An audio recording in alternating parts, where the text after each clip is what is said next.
Hey everybody, how's it going? My name is Brendan and welcome back to another cryptocurrency video. And today we have some very key information to go over regarding Bitcoin, because as Bitcoin rejects $50,000 and continues to fall, I plan on buying more at a couple of key levels. Now, if you remember from this video right here, I talked about how $50,000 was a key area of resistance for Bitcoin and how this wasn't anything to be scared of. So now that we're here and actually seeing this resistance, I want to talk about where I plan to accumulate more cryptocurrency and why I plan on doing it. So if that sounds interesting at all, make sure you stick around for the entire length of this video, as there will be important information discussed the entire way through. But with that being said, let's go ahead and dive on into this one. Now, I want to explain once again why exactly $50,000 was a key area of resistance on Bitcoin, because this was the bottom of this previous head and shoulders where Bitcoin initially topped out at. And of course, this was going to be a pocket of resistance, which is exactly what we saw.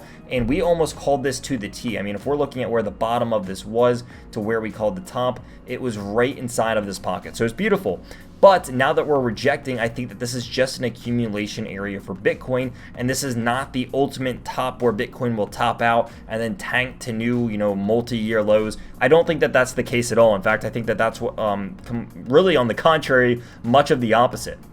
So if we're looking at what Bitcoin's doing right now, I see a couple of really good signs from the technical analysis. Number one, we have multiple levels of support in here. Previous tops, previous resistance levels now being turned into support. We have one right here at around 48,000, another one at around 46, 47,000, and so on and so forth. On top of that, we have the one-day EMAs, like the 50 EMA, which is this yellow band, and then the purple one, which is going to be the 200 EMA. We also have the previous tops from where we initially tanked from and saw the relief bounces, which is going to be around 41K. The 50 EMA is going to be just above 42K, and the 200 EMA is going to be around 40K. So lots of support in between here and I would say the previous yearly bottom, and nothing to be too worried about in my opinion, at least for the time being. Now we're already seeing some support as we move this over to a 4-hour candle. We're already seeing some support from the 50 EMA on this 4-hour time scale, and of course this previous top that we were just talking about, right around $48,000. So will this hold or not? I don't know. I think that is there's a very good chance that it falls more from here, but again, I don't see that as too much of a bearish thing. In fact, this is what we have seen as a reoccurring trend for some time now. This is nothing new. We broke above this resistance, or we bottomed out over here, then we came up, we fell down, we came up, we fell down, we came up, we fell down. Now we're coming up, and we could very well fall down again. And even if we break the 50 EMA, this would not be the first time that it's done it. We just did it a couple of days ago, or a couple of days ago. We did it a couple times before that, and we did it even before that. So even if we break the 50 EMA, I don't see this as ultimately anything that is too bearish, because again, there's still so many layers of support that we just talked about sitting below where we are at for the time being. So ultimately, the trend is your friend, and I want to zoom out and look at some of the indicators and oscillators like the MACD and the RSI. The MACD, for the most part, looks like it is drying up. Again, doesn't mean that it can't fall from here, but the 4-hour RSI just looks so good. We talked about this bearish resistance up in this, but now we're seeing the exact opposite of this happen as the bullish resistance. We are seeing multiple higher swing lows after higher swing low after higher swing low, and it looks like we're entering right into that pocket where we could have another higher swing low right on this Bitcoin chart. So that's kind of what I'm expecting. Maybe even you could say like a squeeze on the relative strength index, which like really isn't a thing, but some people like to label it as that because we are seeing lower swing highs with higher swing lows. So I guess some people like to label that as a squeeze. Call it what you will, but ultimately we're in a position here where Bitcoin still looks really good, and this is one of those areas where I'm playing it by ear, but I still plan to buy the dip on Bitcoin. Again, I did very little accumulation while we were still at that $50,000 area. Now that it's pulling back, I'm going to see some buying opportunities for not only Bitcoin but also some altcoins as well.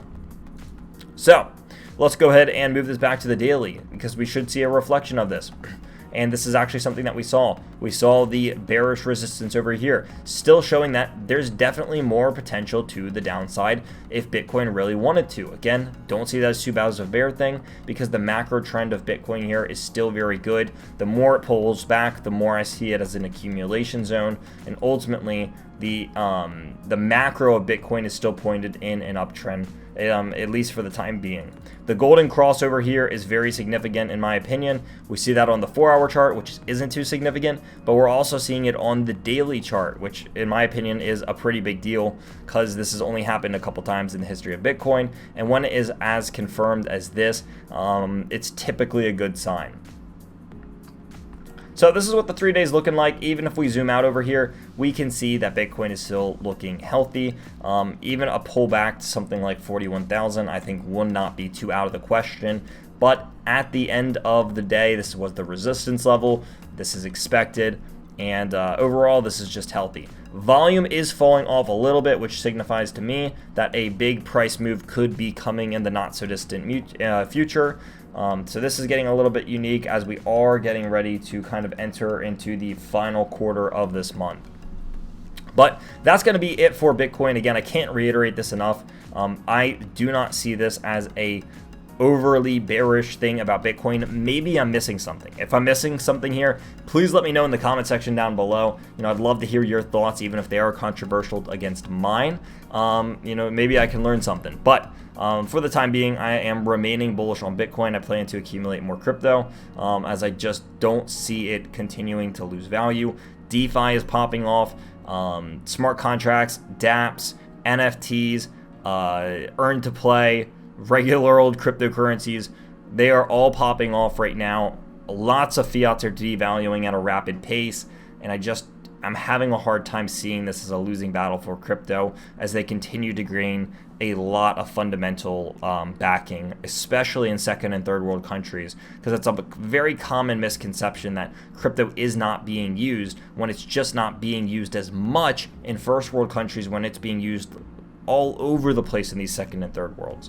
So that's my little rant. If you did enjoy this video, make sure to hit that like and subscribe button, as there will be a lot more content like this one coming out in the future. And if you did like this, again, I look forward to seeing you all very, very soon, and thank you so much for watching.